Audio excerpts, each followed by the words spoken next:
اس بحری راستے کے ایکویلنٹ نہ تو کوئی ریلوے لائن بچھائی جا سکتی ہے نہ کوئی سڑک. ہاں ریلوے لائن آپ بچھائیں گے تو ایک بحری جہاز میں جتنا سامان آنا ہے نا وہ 10,000 ڈبوں میں, کیونکہ ایک ایک ڈبہ جو لوڈ ہوا ہے, کئی جو بڑے بحری جہاز ہیں نا 30,000 کنٹینر ایک کے اوپر لوڈ ہوتے ہیں. 3,000 نہیں سرکار, 30,000 کنٹینر, اور ایک کنٹینر اتنا بڑا ہے کہ وہ ریل گاڑی کے ڈبے جتنا ہے. اس کا مطلب یہ ہے کہ اسے اگر آپ زمین پہ چلائیں تو 30,000 ڈبوں کی ٹرین چاہیے. 30,000 ڈبوں کی ٹرین. اگر آپ ایک ڈبے کو اتنا بڑا بنائیں کہ اس میں سارا لوڈ ڈالیں تو وہ پٹری ہی بیٹھ جائے گی, اسے ڈسٹریبیوٹ کرنا پڑے گا. لیکن بحری جہاز نے وہ سارے اکٹھے اٹھائے ہوئے اور چل رہا ہے کس کے اوپر ہے؟ پانی کے اوپر, جس میں آپ ایک سوئی ڈالیں تو ڈوب جائے. لیکن طاقت اس میں کیا رکھی ہے کہ لاکھوں ٹن اس نے بحری جہاز کا وزن اٹھایا ہوا ہے. تو یہ جو بحری راستے ہیں یہ بھی بہت بڑی نعمت ہے جو ہم نے یہ نہری راستے رواں کیے ہیں. وَسُبُلَ لَعَلَّكُمْ تَهْتَدُونَ, اور جو راستے بنا دیے تاکہ تم اپنی منزل حاصل کر سکو. یہ جو دریا یا نہریں پہاڑوں سے سمندر تک آتی ہیں نا, یہ بھی انسان کو گائیڈ کرتی ہیں کہ یہ شارٹیسٹ ڈسٹنس یہ بن سکتا ہے جانے کا. اس لیے آپ عموماً دیکھتے ہیں دریاؤں کے کنارے, نہروں کے کنارے سڑکیں بنائی جاتی ہیں. وہ سب سے آپٹیمل ہوتا ہے کہ آپ یہاں سے سڑک کو گزاریں تو آپ ایک پراپر طریقے سے اپنا ٹریولنگ والا معاملہ لے کے چل سکتے ہیں. تو یہ نیچرل راستے ہیں. پھر آپ دیکھیں پہاڑوں میں بھی جو پانی بارش یا گلیشیئرز کی وجہ سے آتا ہے وہ بھی ایک راستہ اس میں بنا دیتا ہے. نیچرل راستے کئی ایک پہاڑ سے نیچے آنے کے ہوتے ہیں, پھر لوگ انہی راستوں کے ذریعے اس میں چلتے ہیں اور آہستہ آہستہ وہ راستے پرماننٹ ہو جاتے ہیں. یہ نیچرل اللہ نے سلسلہ رکھا ہے. یہ جو آپ دیکھ رہے ہیں پچھلے ویک دبئی سارے کا سارا ڈوب گیا اور لوگ اسے کسی اور چیز سے لیٹ کر رہے ہیں, اس کی روحانی کوئی ریزن تلاش کر رہے ہیں. وہ آپ ضرور کریں, لیکن اس کی نیچرل ریزن یہ ہے کہ بھائی اس کی ڈیزائننگ میں فالٹ ہے اور دنیا میں کلائمیٹ چینج ہو گیا ہے. اس کا علاج کوئی بھی نہیں ہے جب تک کہ ڈیزائننگ میں نہ کیا جائے. یعنی وہ جگہ جہاں پر بارشیں نہیں ہوتی تھی اب وہاں اگر بارشیں ہونا شروع ہو جائیں تو بھائی وہ جگہ تو اس کے لیے ڈیزائن ہی نہیں نیچرلی کہ وہ پانی کو روک سکیں. ہمارے اس پوٹوہاری علاقے میں جتنی مرضی بارش ہو نہیں سیلاب آئے گا. اتنا بڑا دریا ہے, سارا کا سارا 1 گھنٹے کے بعد دیکھتے ہیں کتنے دن بارش ہوتی ہے, 1 گھنٹے کے بعد ہر چیز بالکل صاف ہو جاتی ہے, کیونکہ نیچرل راستے سے ہوتا ہوا پانی ندی نالوں سے دریا میں جاتا ہے اور دریا سے سمندر میں. کیوں؟ یہ علاقے ڈیزائن ہے بارش کے لیے, لیکن یہی بارش اگر ہوتی ہے بلوچستان میں, وہاں تو ہر چیز فلیٹ ہے. اس لیے آپ کو لگتا ہے کہ یار یہ ہو رہا کیا ہے, ادھر ہر چیز ہی بہ کے جا رہی ہے. دبئی میں بھی یہی کچھ ہوا ہے. انہوں نے سوچا نہیں تھا 24 گھنٹے میں اتنی بارش ہوئی ہے جو 1.5 سال میں ساری بارشوں کو جمع کرے نا تو وہ اکٹھی ہو گئی ہیں. تو اتنی بارش اگر ہوگی تو ریت کتنا پانی پیے گی. اور دیکھا آپ نے تنکوں کی طرح وہاں پہ گاڑیاں بہ رہی ہیں اور سارے کا سارا معاملہ ان کا تل پٹ ہو گیا. اب ان کو پورے کا پورا سیوریج سسٹم دوبارہ ڈیزائن کرنا پڑے گا. کیوں؟ یہ چیز انہوں نے فورسی کی نہیں تھی کہ ایسا بھی ہو سکتا ہے کہ کل کو موسمیاتی تبدیلیاں آئیں گی تو یہ سارے کا سارا معاملہ ہوگا. لوگ تو کہتے ہیں کیا فرق پڑتا ہے. میرا خیال ہے اب لوگوں کو سائنس کی بتائی ہوئی پریڈکشنز کی قدر آنا شروع ہوگی کہ فرق کیا پڑتا ہے. میں نے آپ لوگوں کو پہلے کہا تھا کہ ہر سال اب بلوچستان ڈوبا کرے گا. ایک سال تو آپ نے $16 ارب جو ہے وہ لوگوں سے بھیک مانگ کے اپنے معاملات سیٹل کر لیے, لیکن وہ سیٹل کیا کیا, جو مکان ٹوٹے تھے ان کو وہیں پہ دوبارہ مکان بنا دیے. اگلے سال پھر وہ گر جائیں گے, وہاں پہ پانی اکٹھا ہو جائے گا, کلائمیٹ چینج ہو رہی ہے. اور ابھی جو گلیشیئرز پگھل رہے ہیں, پچھلے تقریباً 100 سال کے اندر 2 degree centigrade temperature rise کر گیا زمین کا, تو وہ گلیشیئرز بھی پگھل رہے ہیں جو کبھی پگھلے نہیں تھے. اس کا مطلب یہ ہے کہ دنیا کے سمندر رائز کریں گے. جب دنیا کے سمندر رائز کریں گے, کیونکہ سمندر کا لیول پوری دنیا میں ایک رہتا ہے. اس وقت بھی 70% دنیا میں سمندر ہے, خشکی 30% ہے. ہم کسی بھی چیز کی ہائٹ جو ناپتے ہیں نا, وہ ساحل سمندر کی جو پٹی ہے ہورائزن اس سے ناپتے ہیں, کیونکہ وہ دنیا میں ایک ہی لیول پہ ہے. زمین اونچی نیچی ہوتی ہے, سمندر چاہے اٹلانٹک ہے یورپ میں, چاہے آسٹریلیا کے پاس پیسیفک ہے, یا ہمارا یہ انڈین اوشن ہے, اس کا لیول ایک ہی ہے زمین کا. سمندر کی جو سطح ہے زمین ہے, اب جب اوورآل جب سمندر رائز کرے گا نا تو وہ ایکولی رائز کرے گا، اور کرتے کرتے آپ دیکھیں وہ فورس ہی کر رہے ہیں کہ اتنے ہزار سال میں آدھے سے زیادہ انڈیا جو ہے وہ سمندر میں آ چکا ہوگا جس طرح کلائمیٹ چینج ہو رہی ہے، اور پاکستان بھی آلموسٹ صوبہ سندھ جو ہے وہ مکمل سمندر کا حصہ ہوگا، اور اس سے آگے اتنے ہزار سال کے اندر، خیر ہمارے تک پہنچتے ہوئے تو ابھی کافی ٹائم چاہیے، 10 سے 15 ہزار سال چاہیے جو یہ چل رہا ہے، آپ لوگوں نے ٹینشن نہیں لینی، لیکن یہ ہونا ہے۔ ابھی بھی کئی سیولائزیشن پرانی جو ہے وہ سمندر کے اندر جا چکی ہوئی ہیں، کیونکہ سمندر رائز کر رہے ہیں تو خشکی ختم ہوتی جا رہی ہے، وہ سمندر کا حصہ بنتے جا رہے ہیں۔ کیوں؟ گلیشیئرز پگھل رہے ہیں جو لاکھوں سال سے کروڑوں اربوں ٹن پانی، اربوں ٹن ہے، کروڑوں ٹن بھی نہیں، اربوں ٹن پانی پہاڑوں نے سٹور کیا ہوا ہے برف کی شکل میں، جو کبھی پگھلے ہی نہیں، تو ظاہر ہے وہ سمندر تک تو کبھی وہ پانی پہنچا ہی نہیں ہے۔ اب وہ بھی پانی آ جائے سمندر میں تو سمندر کا تو پانی ہم نے کر دیا زیادہ، تو وہ کدھر جائے گا؟ زمین کو کھائے گا، کیونکہ سمندر نے تو بلند ہونا ہے۔ تو یہ وجہ ہے۔ اللہ اکبر، اللہ نہیں سنبھالا ہوا جی، تو اللہ تعالیٰ کہہ رہے ہیں یہ راستے ہم نے بنائے ہیں تاکہ تم ان کے ذریعے اپنی راہ پا سکو۔ وعلامات، اور مختلف علامتیں ہیں جو راستوں پر۔ وبالنجم ہم یہتدون، اور ستاروں کے ذریعے بھی تم راستے کو پاتے ہو۔ علامات ہیں نا، اور ستاروں کا تو میں نے پچھلی دفعہ بتایا تھا، نارتھ سٹار کو آپ لوکیٹ کر لیں تو آپ چاہے سمندر میں ہو چاہے ریگستان میں ہو، آپ کے پاس چاہے وہ میگنیٹک فیلڈ کو ڈیٹیکٹ کرنے والا کمپاس بھی موجود نہ ہو، آپ بتا سکتے ہیں کہ کس طرف مشرق ہے کس طرف مغرب ہے، اور یوں سفر اب طے کر سکتے ہیں۔ اور علامات بھی اللہ تعالیٰ نے رکھ دی ہیں۔ آپ دیکھیں ہر علاقے کے اندر کوئی نہ کوئی علامتیں موجود ہیں پہاڑوں کی شکل میں، جو لاکھوں سال سے وہ پہاڑ وہیں پر ہیں، ان کے ذریعے ہمیں چیزوں کا آئیڈیا ہو جاتا ہے۔ جو کنٹینیوس سفر کرنے والے لوگ ہیں نا، انہیں ان چیزوں کا آئیڈیا ہوتا ہے کہ یہ علامات کتنی نعمتیں ہیں، جو نیچرل علامات ہیں۔ کئی تو جو ہیں وہ ہم نے خود بھی بنا لی ہیں نا، مختلف جگہ پہ سائن بورڈ لگا دیے ہیں، مائل سٹون لگائے ہوئے ہیں، اتنے کلومیٹر دور ہے۔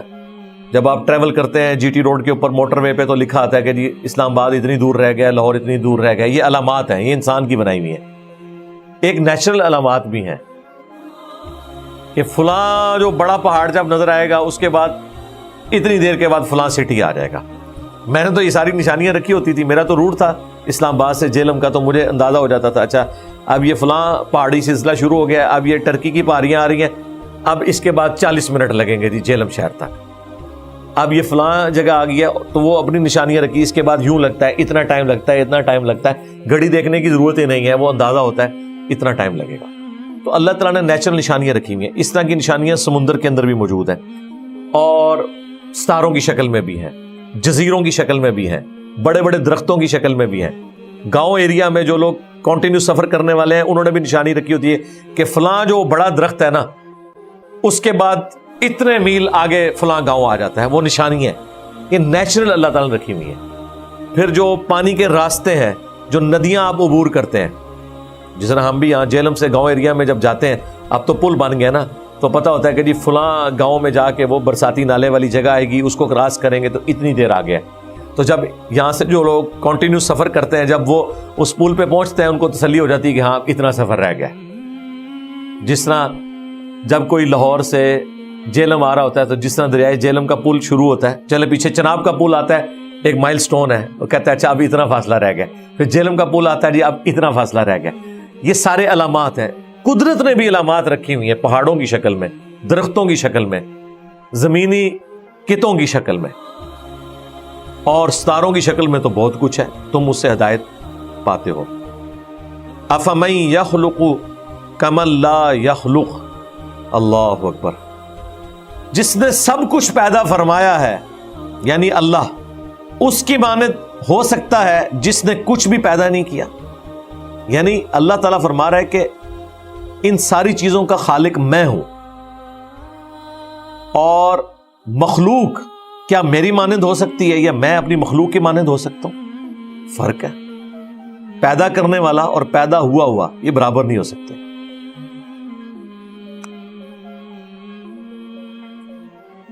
افلا تذکرون، کیا تم غور و تفکر نہیں کرتے؟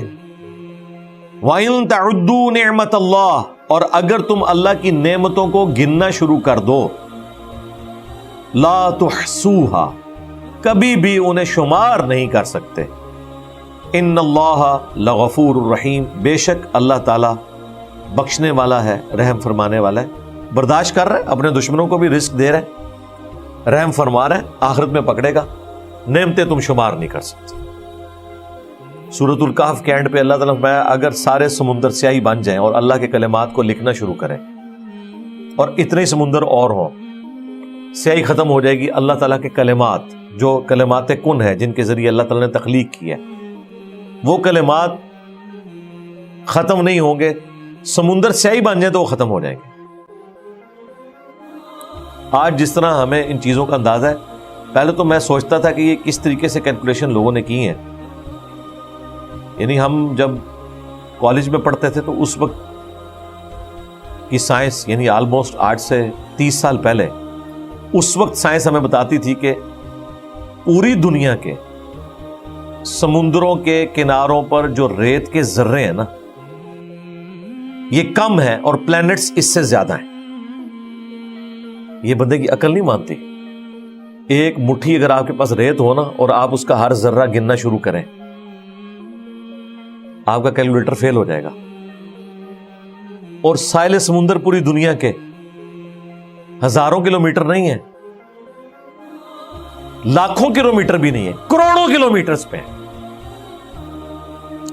صرف پاکستان کی وہ 700 کلومیٹر کی پٹی ہے بلوچستان کی سمندر کے کنارے. 700 کلومیٹر پہ جتنی ریت ہے سمندر کے کنارے، یہ نہیں کو گن سکتا. 1 کلومیٹر کی ریت نہیں گنی جا سکتی.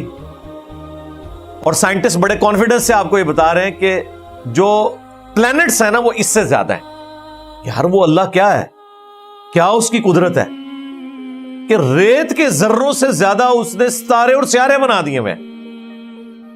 اور یہ وہ چیزیں جنہوں نے کیلکولیٹ کی ہیں. وہ ناسا کیلکولیشن کرتا ہے نا کہ اتنے جنک میں اتنی کہکشائیں ہیں، ایک کہکشاں کے اندر اتنے، جس طرح آلموسٹ 250 ارب گلیکسیز ہیں جو دریافت ہوئی ہیں. ہر گلیکسی کے اندر 300 ارب کے قریب سورج ہیں.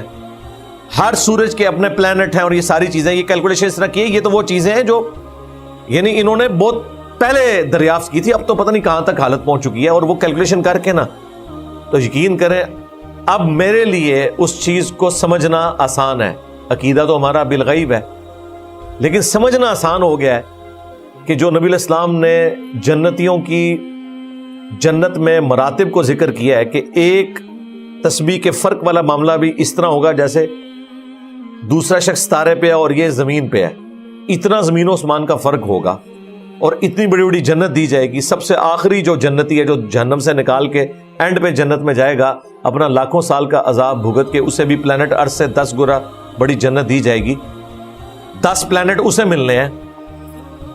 اور باقی جو اللہ کے نیک بندے ہیں ان کی تو آپ سوچ بھی نہیں سکتے. تو اب واقعی اس وقت جو کچھ دریافت ہو چکا ہے، اگر یہی کچھ جنت کی شکل میں بھی ملنا ہے نا، تو لوگ کم ہیں، اللہ کی بنائی ہوئی مخلوقات زیادہ ہیں جو بانٹنے والی چیز ہے.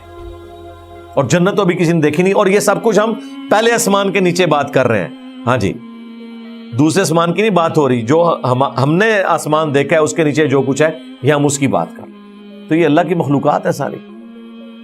تم اللہ کی نعمتوں کو شمار کرنا چاہو تو نہیں کر سکتے. بے شک وہ بخشنے والا مہربان ہے.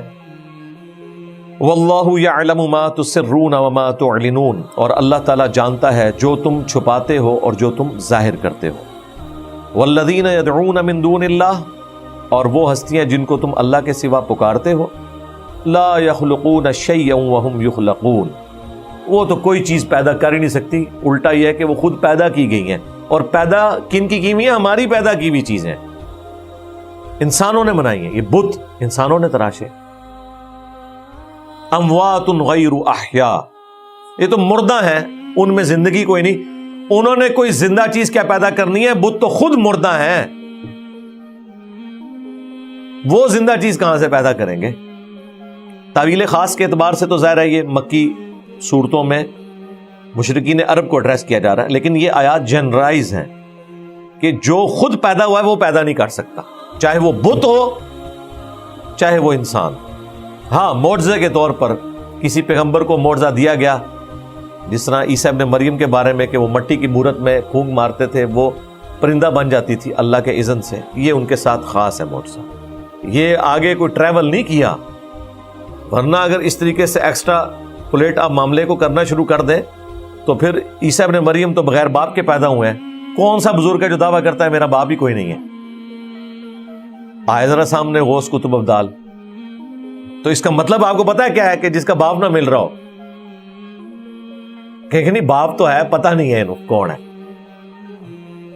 تو اس طرح نہیں ہوتا کہ ایک معجزہ ہے تو آگے وہ ٹریول کرنا شروع کر دے گا. وہ جس کی خصوصیت ہے وہ اس کے لیے.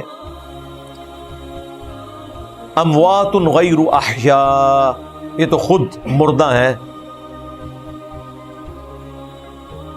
زندگی ان کے اندر موجود نہیں ہے. وما یشعرون ایان یبعثون، اور ان کو تو خود بھی نہیں پتا کہ انہیں کب اٹھایا جائے گا.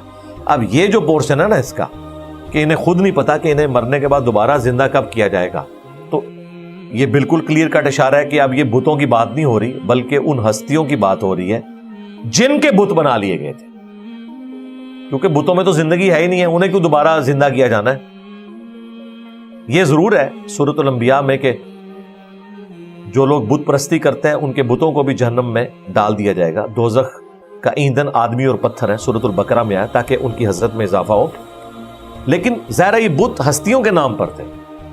5 بزرگ ہستیاں تھیں، قوم نوح نے ان کے نام کے اوپر بت بنائے ہوئے تھے، جو سورہ نوح میں آتا ہے. اور بخاری میں تفصیل ہے کہ وہ اللہ کے نیک بندے تھے. پہلے ان کی جگہوں پہ نشان رکھے، پھر پتھر رکھنے شروع کیے، پھر ان کی مورتیاں بنا لی.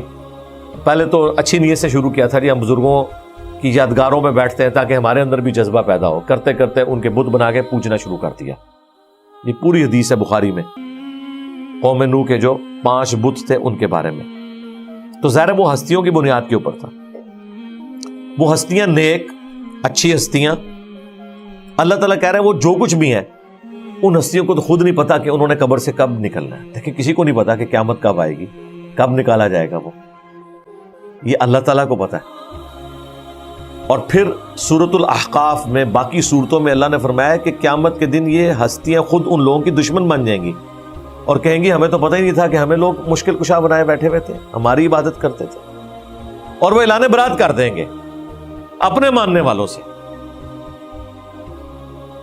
حضرت عیسیٰ ابن مریم کی تو پوری سٹوری آج ہم نے سنی سورۃ المائدہ کے آخری رکوع میں. وہ کہیں گے اللہ یہ تیرے بندے ہیں، چاہے تو انہیں عذاب دے چاہے بخش دے. میں اس وقت تک گواہ تھا جب تک ان میں موجود تھا، میرے بعد انہوں نے جو کچھ کیا میرا کیا لینا دینا.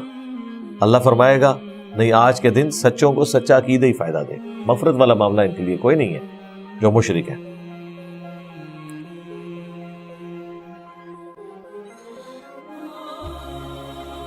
الہکم الہ واحد، تمہارا الہ معبود تو ایک اکیلا ہے.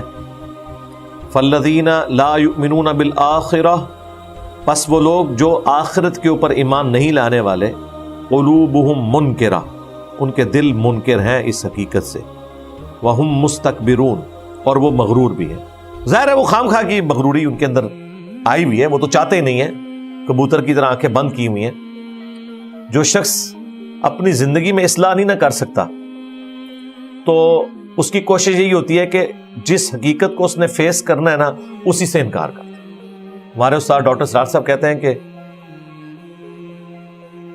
میرے قریبی جو اسٹوڈنٹس تھے جنہوں نے ان کی تنظیم جوائن بھی کی ہوئی تھی، کہہ رہے ہیں وہ سالہ سال سے جمعے کا خطبہ سنتے تھے. ہر دوسرے تیسرے جمعے میں سود کا ذکر ہو جاتا تھا اور سارے وہ تھے جو سودی کاروبار کرتے تھے. یہ انہوں نے ویڈیو میں سنایا ہوا ہے، کئی دفعہ سنا ہے. کہتے ہیں ایک دفعہ تو وہ اکٹھے ہو گیا آگے کہ جی آپ ہمارے اوپر ہی ویڈیو ریکارڈ کرا دیتے ہیں. اس طرف نہیں ان کا دماغ جا رہا کہ بھئی ہم وہ کام چھوڑ دیں. دوسرا ڈاکٹر صاحب کوئی مینشن تو نہیں کرتے تھے کہ یہ سود کھانے والے بیٹھے ہوئے ہیں، تو وہ ان کے نفس کا گلٹ وہ انہیں ملامت کرتا تھا. تو ان کا ڈاکٹر صاحب آپ نے تو باز کوئی نہیں آنا تو ہمیں آپ اجازت دیں کہ ہم جمعہ آپ کے پیچھے نہ پڑا کریں. وہ کہتے ہیں جمعہ پڑھنا چھوڑ کے کہ ہر جمعے ہمیں یہ سننا پڑے گا کہ سود حرام ہے، سود حرام ہے، سود حرام ہے. تو ٹھیک ہے، ہم اس حقیقت کو فیس تو نہیں کر سکتے نا، تو بہتر یہ کہ اس حقیقت سے آنکھیں بند کر لیں.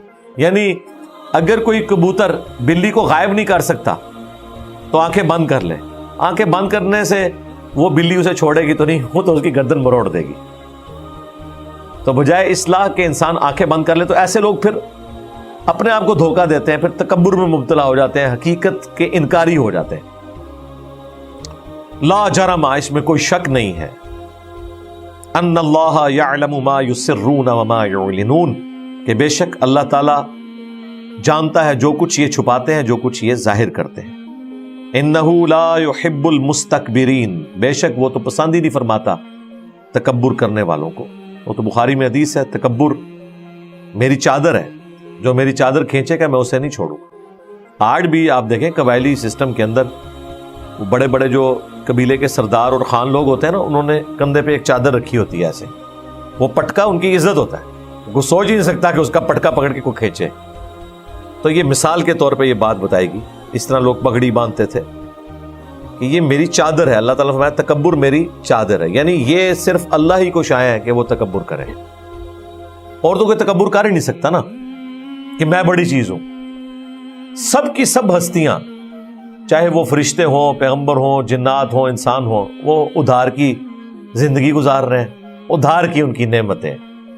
وہ خواب پرماننٹلی اللہ تعالیٰ کسی کو دے بھی دے تب بھی ہے تو مستعار نہ، ذاتی تو کچھ بھی نہیں، سب کچھ اللہ کا دیا ہوا ہے. جب اللہ کا دیا ہوا ہے تو پھر تکبر نہیں انسان کر سکتا. اس لیے صحیح بخاری اور مسلم میں حدیث موجود ہے، نبی علیہ السلام نے فرمایا کہ جس کے دل میں رائی کے دانے کے برابر بھی تکبر ہوا وہ جنت میں نہیں جائے گا. مسلم شریف میں یہ تفصیل کے ساتھ حدیث ہے. صحابہ کرام نے عرض کیا یا رسول اللہ، بعض اوقات ہماری خواہش ہوتی ہے کہ ہمارے کپڑے اچھے ہوں، جوتیاں اچھی ہوں، ہم ذرا بن ٹھن کے رہتے ہیں، تو کیا یہ تکبر ہے؟ ظاہر ہے اس میں بھی ایک سمیل تو ہوتی ہے نا کہ باقیوں سے ممتاز نظر آنا. تو نبی علیہ السلام نے فرمایا کہ اللہ بھی خوبصورت ہے اور خوبصورتی کو پسند فرماتا ہے. تکبر یہ نہیں کہ تم اچھے لباس کو استعمال کرو یا اچھے دکھو، بلکہ تکبر یہ ہے کہ تم حق بات سے اناد کرو، حق قبول کرنے سے انکار کر دو. یہاں پہ حق قبول کرنے سے انکار ہی ہے. جب انسان حقیقت سے رخ پھیر لے، منہ چرا لے اور لوگوں کو حقیر سمجھو. اچھا لباس پہننا ضرور پہنے، کسی کو حقیر نہیں سمجھنا. ایک امریکن مسلمان ہوا، اس نے اپنی لائف سٹوری پہ پوری کتاب لکھی، سر تسلیم خم ہے. ان 90s میں کتاب چھپی تھی، اس کا اردو ترجمہ ہوا سر تسلیم خم ہے. کافی انٹرسٹنگ باتیں تھیں. ایک اس نے بات یہ لکھی کہ مجھے اسلام کی یہ چیز بڑی پسند آئی کہ بڑے سے بڑا کوئی سٹیٹس والا بندہ ہو، کوئی غریب ہو، کوئی امیر ہو، جب وہ اللہ کے حضور حاضر ہوتا ہے تو وہ پھر اس چیز کی پرواہ نہیں کرتا کہ میرے ساتھ کون کھڑا ہے. وہ کہتا ہے میں حیران ہوا کہ کالے حبشی بھی ہیں، گورے بھی ہیں، اور پاؤں سے پاؤں ملا کے کھڑے ہوئے ہیں. یہ اس نے باقاعدہ لکھا. اور یہ میں نے جس زمانے میں پڑھی تھی نا، اس زمانے میں بریلوی تھا، اور ہمارے نزدیک تو پاؤں ملانا ہے ہی گناہ کا کام ہے. ہمیں کہاں پتا تھا کہ بخاری میں حدیث ہے کہ پاؤں سے پاؤں ملایا جاتا تھا. صحیح بخاری 725 نمبر. یلزقو، فزیکلی ٹچ ہوتا تھا. تو میں نے کہا دیکھو یار، یہ مسلمان ہو کے بھی وہابی ہو گیا. یہ میں دماغ میں اس وقت بھی یہ چیز آئی. پھر اس نے بڑی باتیں اور بھی لکھی. اس نے کہا یہ اسلام کی خوبصورتی ہے کہ تکبر یہاں پہ نہیں. حج کے لیے لوگ گئے ہوئے ہیں، کوئی بادشاہ ہے، فقیر ہے، 2 چادریں پہنی ہوئی ہیں سفید کلر کی، کاٹن کی پہنی ہوئی ہیں. کتنی مہنگی وہ کاٹن لے لے گا، ہے تو چادر ہی ہے، کفن ہی ہے جو اس نے اوڑا ہوا ہے. اور یہ اتنا دردناک اور خوفناک منظر ہوتا ہے. میں جب پہلی دفعہ عمرے پہ گیا نا، تو وہ بوئنگ 747 تھا، اس میں آلموسٹ کوئی 400 مسافر آتے ہیں. وہ سعودی عرب جا رہا تھا. سعودی عرب جتنے لوگ جا رہے ہوتے ہیں نا، وہ ساروں نے عمرے کے لیے جانا ہوتا ہے. یہ یعنی 2002 کی میں بات کر رہا ہوں. تو آلموسٹ ہم اینڈ پہ نا جہاز میں انٹر ہوئے. مجھے آج بھی وہ منظر یاد ہے. احرام پہنا ہوا ہے، جیسے ہی میں جہاز میں انٹر ہوا، میں نے آگے سے پیچھے تک دیکھا، لگتا ہے سارے مردے بیٹھے ہوئے. سب نے وہ سفید پہنا ہوا تھا نا لباس، تو وہ لگ رہا تھا کفن پہن کے بیٹھے. مجھے اس دن اس چیز کا احساس ہوا کہ یار یہ آخرت اورینٹڈ بھی کیا گیا ہے. یعنی کفن ہے، ان سلی چادریں ہیں، میں خوف کھا کے کہ سارے ہی ایک کلر کے سفید، اور یعنی ہم نے تو سفید کلر مردے کو اسی حالت میں دیکھا ہوا نا، یعنی زندہ مردے ہیں جو سیٹوں پہ بیٹھے ہوئے، حالانکہ خود بھی وہی لباس پہنا ہوا تھا، لیکن خود پہنا ہوا تو بندہ شیشے میں نہیں سامنے دیکھ رہا ہوتا. آپ جہاز میں انٹر ہو، آگے سے پیچھے تک آپ کو سارے کے سارے سفید لباس میں بیٹھے ہوئے، سر ننگے ہیں ان کے، تہمت پہنی ہوئی ہے، اوپر چادریں ہیں، اور کوئی رنگ نظر نہ آئے، بندہ خوف کھا جاتا ہے. اور اس کے اندر عاجزی بھی کتنی ہے. کوئی بادشاہ ہے، کوئی فقیر ہے، کوئی امیر ہے، کوئی غریب ہے، کوئی ڈاکٹر ہے، انجینئر ہے، کوئی ریڈی بان ہے، پڑھا لکھا ہے، ان پڑھ ہے، سب کے سب ایک جیسا لباس. اور یقین کریں ڈنگ بھی سب کا نکلا ہوتا ہے حج کے دنوں میں. یعنی یہ چیز میں نے آبزرو کی، یہاں تو بڑے خبتی ہوتے ہیں نا لوگ، نمازی بھی بڑا تکبر ہوتا ہے. حج میں میں نے دیکھا ہے الحمدللہ، میں نے وہاں کسی کو تکبر کرتے ہوئے نہیں دیکھا، سارے ڈرے ہوئے ہوتے ہیں. کیونکہ قرآن میں آیا نا کہ حج جو کرے گا نہ وہ کسی سے جھگڑا کرے، ہاں نہ کوئی گالی گلوچ کرے، تو پھر حج مبرور ہے اس کے لیے. تو سارے ڈرے ہوئے ہوتے ہیں، جس طرح سارے ڈرے ہوتے ہیں نا کہ کوئی داڑھی کا بال ٹوٹ گیا تو دم واجب ہو جائے گا، اس سے بھی لوگ ڈرے ہوتے ہیں کہ کسی کو کندھا نہ لگ جائے، کسی کے ساتھ منہ ماری. وہاں کچھ سوچتا ہی نہیں آرام کی حالت میں کہ اس نے کسی سے بدلہ بھی لینا ہے. غلطی سے بھی کسی کے ساتھ پاؤں ٹچ کر جائے، کندھا ٹچ کر جائے، سب ایک دوسرے سے معافی مانگتے ہیں، یار میرا کہیں آج ہی نہ جاتا رہے. اور وہاں لاکھوں کی بلکہ ملینز کی گیدرنگ کے اندر آپ کو یہ منظر نظر آتا ہے، اتنا ڈسپلن. یہ جو بھگدڑ مچتی تھی نا مینا کے اندر، وہ مس مینجمنٹ کی وجہ سے ہوتی تھی. ادروائز وہ اس وجہ سے نہیں کہ لوگ جان بوجھ کے ایک دوسرے کے ساتھ کرتے، وہ تو اب انہوں نے مینج کر لیا. اس کا آسان طریقہ ہے، وہ پہلے بھی مینج کر سکتے تھے، چوڑے راستے انہوں نے بنا دیے ہیں، ٹائمنگ سیٹ کر دی ہے. اب آپ نے سنا ہے کبھی کہ مینا میں بھگدڑ سے اتنے لوگ مرے؟ مجھے یاد ہے 94 میں جب میرے والدین پہلی دفعہ حج پہ گئے تو وہ بہت بڑے لیول کی بھگدڑ مچی تھی، ہزاروں لوگ اس میں، پاکستانی بھی اس میں سینکڑوں کی تعداد میں تھے جو شہید ہوئے تھے وہی کنکریوں کے دوران. اب لاکھوں کے مجمع میں بلکہ ملینز کے مجمع میں چند ہزار تو نظر آتا ہے تھوڑا فکر ہے، لیکن اگر ایبسولوٹلی دیکھیں تو بہت بڑا فکر ہے. تو اس طرح کی بھگدڑ مچ جایا کرتی تھی، اب تو اس کو بھی مینج کر لیا گیا. بہرحال عاجزی، انکساری وہ آپ کو وہاں نظر آتی ہے. اور انسان کو یہ شایع نہیں ہے کہ وہ تکبر کرے. انہ لا یحب المستکبرین، بے شک وہ تکبر کرنے والوں سے محبت نہیں کرتا. وَإِذَا قِيلَ لَهُمْ مَاذَا أَنزَلَ رَبُّكُمْ، اور جب ان سے کہا جاتا ہے کہ تمہارے رب نے کیا نازل فرمایا، قَالُوا أَسَاطِيرُ الْأَوَّلِينَ، تو یہ کہتے ہیں یہ تو اگلے لوگوں کی کہانی ہے. کسی حد تک تو یہ بات درست تھی کہ اگلی امتوں کے واقعات تو قرآن میں آئے ہیں، لیکن یہ کہانیاں نہیں ہیں، یہ ریئلٹی ہے، ریئل ہسٹری ہے، اور اس سے بھی عبرت حاصل کی گئی ہے. سٹوری کے طور پر نہیں ہے جو آپ فلم کی ایک سٹوری سنتے ہیں یا فلم کو دیکھتے ہیں تھیوریٹیکل نہیں، یہ حقیقتاً ہے. اور پھر پیغمبروں کی قوموں پر جو عذاب آئے وہ حقیقت میں آئے. اس تکلیف کو کوئی امیجن کر سکتا ہے؟ آج بھی آپ دیکھیں وہ اٹلی کا ایک شہر ہے جس پہ آتش فشاں پھٹا تھا، لوگ گھر میں بیٹھے ہیں، وہیں بیٹھے رہ گئے ہیں، پتھر بن گئے ہیں. کوئی باہر نکلے ہوئے تھے، وہیں ان کے اوپر لاوا گرا، ان کے وہ سارے کے سارے جسم اسی طریقے سے سٹور ہوئے ہیں. ابھی بھی لوگ وہاں پہ جا کے اس چیز کو آبزرو کرتے ہیں. لیکن جس تکلیف سے وہ اس وقت گزرے وہ کوئی امیجن نہیں کر سکتا. ہیروشیما اور ناگاساکی کے اوپر جب ایٹم بم گرائے گئے ہیں، 1.5 لاکھ بندہ اسی وقت ایویپوریٹ ہو گیا. جی ظاہر ہے جب لاکھوں سینٹی گریڈ ٹیمپریچر ایک جگہ کا رائز کر جائے تو انسان جلے گا تو نہیں، ڈائریکٹ ایویپوریٹ ہو جائے گا. جو جدت ہے وہیں رہ گیا. اس کو تکلیف کو کوئی امیجن نہیں کر سکتا. تو اگلے لوگوں کی کہانیاں ہیں، ان پہ جو عذابات اللہ کے نازل ہوئے، لیکن اس سے عبرت حاصل کرنی ہے. یہ خالی کہانیاں نہیں ہیں، یہ واقعات ہیں. تو اللہ تعالیٰ ہمارا ہے کہ جو لوگ کہتے ہیں نا یہ اگلے لوگوں کی کہانیاں ہی ہیں قرآن میں، تو ان کے ساتھ کیا ہونا ہے؟ لِيَحْمِلُوا أَوْزَارَهُمْ كَامِلَةً يَوْمَ الْقِيَامَةِ، یہ اس لیے کر رہے ہیں تاکہ قیامت کے دن اپنے گناہوں کا مکمل بوجھ یہ اٹھائیں. اب یہ ظاہر بات ہو رہی ہے تلخی کے ساتھ. وَمِنْ أَوْزَارِ الَّذِينَ يُضِلُّونَهُمْ بِغَيْرِ عِلْمٍ، اور ان کا بوجھ بھی اٹھائیں جن کو بغیر علم کے انہوں نے گمراہ کیا. الا ساء ما یزرون، آگاہ ہو جاؤ کیا ہی برا بوجھ ہے جو یہ اٹھا رہے ہیں.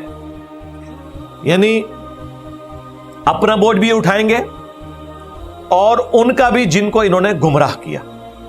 اس سے کوئی یہ نہ سمجھے کہ جن کو انہوں نے گمراہ کیا تو وہ اللہ تعالیٰ ان کو جنت میں بھیج دے گا، خیر ہے، نہیں نہیں، یہاں تو اس چیز کو انٹینڈڈ چھوڑا گیا ہے۔ وہ دوسری جگہ پہ اللہ تعالیٰ نے سورۃ الاعراف میں، سورۃ الاحزاب میں فرمایا کہ جب کبھی کسی امت کو، کسی قبیلے کو، قوم کو جہنم میں پھینکا جائے گا تو وہ کہے گا اللہ ہمارے بزرگوں کو دگنا عذاب دے کہ جن کی وجہ سے ہم گمراہ ہوئے۔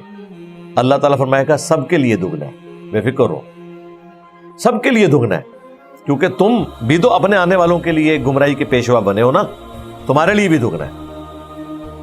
اور سورۃ الاحزاب میں تو آتا ہے وہ کہیں گے اے اللہ ان پہ لعنت بھیج ہمارے بزرگوں کے اوپر جن کی وجہ سے ہم گمراہ ہوئے۔ سورہ حمیم سجدہ میں آیا کہ اے اللہ جنوں اور انسانوں میں سے جن ہستیوں نے ہمیں گمراہ کیا تھا آج ان کو ہمارے حوالے کر، ہم انہیں اپنے پاؤں کے نیچے روندیں تاکہ وہ پستی میں چلے جائیں۔ تو جہنم میں تو جائیں گے اپنی جگہ، بزرگوں سے وہاں پہ ملاقات کریں گے۔ ہاں بالکل، یہ نہیں ہے کہ بزرگ خالی جائیں گے اور ماننے والے نہیں جائیں گے اور وہ کہیں گے جی ہمارے بزرگوں نے وزن اٹھا لیا۔ وہ مسلم شریف میں حدیث ہے نا، جس نے برائی کو جاری کیا، بخاری میں بھی یہ حدیث موجود ہے، جتنے لوگ اس برائی کے راستے پہ چلتے ہیں ان سب کا وبال جاری کرنے والے پر ہے، اور ان لوگوں کے وبال میں بھی کمی نہیں ہوگی، اور جنہوں نے اچھائی کے راستے کو جاری کیا سب کا ثواب جاری کرنے والے کو ملے گا اور ان کے اپنے ثواب میں بھی کمی نہیں ہوگی۔ بخاری مسلم میں حدیث ہے کہ جب بھی کوئی انسان دوسرے انسان کو ناحق قتل کرتا ہے نا، تو پہلا جو آدم کا بیٹا تھا نا قابیل، جس نے حابیل کو قتل کیا، اسے بھی عذاب ہوتا ہے، وہ اس بدعت کا بانی ہے، لیکن جو یہ قاتل ہے اس کے بھی عذاب میں کمی نہیں ہے، اسے بھی دنیا میں شریعت کے قانون کے تحت قتل کیا جائے گا، پھانسی چڑھایا جائے گا یا بلڈ منی اسے دینی پڑے گی، اور اگر توبہ نہ کی تو آخرت کا عذاب بھی باقی ہے، وَلِعَوْذُ بِاللَّهِ تعالی۔ تو اس طرح کی آیات سے، احادیث سے کوئی یہ نہ سمجھے کہ بزرگوں نے سارا لوڈ اٹھا لینا ہے ہماری برائی کا۔ اچھا قرآن میں جو ذکر ہے نا ہمیشہ بزرگوں کا اسی حوالے سے ہوا ہے کہ وہ ان کے بوجھ بھی ان کو اٹھانے پڑیں گے، اس حوالے سے نہیں ہوا کہ ان کو ساتھ لے کے جنت میں چلے جائیں گے۔ جہنم میں جانے کا تو ذکر موجود ہے، جنت میں جانے کا نہیں کہ اس طریقے سے لے جائیں۔ ہاں یہ ضرور ہے سورہ الزمر میں کہ لوگ گروہ در گروہ جنت میں داخل ہوں گے، یہ ضرور آیا۔ ظاہر ہے انبیاء کرام کی امتیں اپنے پیغمبروں کے ساتھ گروہ در گروہ جنت میں داخل ہوں گی، اور ان کے پیٹرن پہ بعد میں بھی جتنے لوگ لیڈرشپ پہ رہے ہیں، جنہوں نے نبیوں کی دعوت کو آگے پہنچایا ہے، خود انہوں نے خدائی کلیم نہیں کی، اپنی عبادت نہیں کروائی، اپنے سامنے سجدے نہیں کروائے، اپنے آپ کو منی گاڈ ڈکلیئر نہیں کیا، بلکہ خدا کے عاجز بندے بن کے رہے، تو ظاہر ہے وہ جو لیڈرز ہیں ان کے ساتھ ان کے لوگ تو جائیں گے، اس میں کوئی شک نہیں ہے۔ قد مکر الذین من قبلہم، بے شک ان سے پہلے لوگوں نے بھی اس قسم کا مکر کیا، چالیں چلیں۔ فَأَتَى اللَّهُ بُنْيَانَهُمْ مِنَ الْقَوَاعِدِ، تو اللہ تعالیٰ نے ان کی عمارتوں کو بنیادوں سے اکھاڑ دیا۔ فَخَرَّ عَلَيْهِمُ السَّقْفُ، اور ان پر گر پڑی چھت، من فوقہم اوپر سے، وَأَتَاهُمُ الْعَذَابُ مِنْ حَيْثُ لَا يَشْعُرُونَ، اور ان پر عذاب وہاں سے آ گیا جہاں انہوں نے گمان بھی نہیں کیا تھا۔ قوم لوط نے گمان بھی کیا تھا ایک آتش فشاں پھٹے گا اور اس میں سے اتنے پتھر نکلیں گے کہ ہر انسان کے نام کا ایک پتھر ہوگا جو اسی کو آگے لگے گا۔ دیکھ لیں اللہ تعالیٰ کی طرف سے عذاب آ گیا۔ اللہ تبارک و تعالیٰ جب عذاب بھیجتا ہے تو اس کو کوئی ٹال نہیں سکتا۔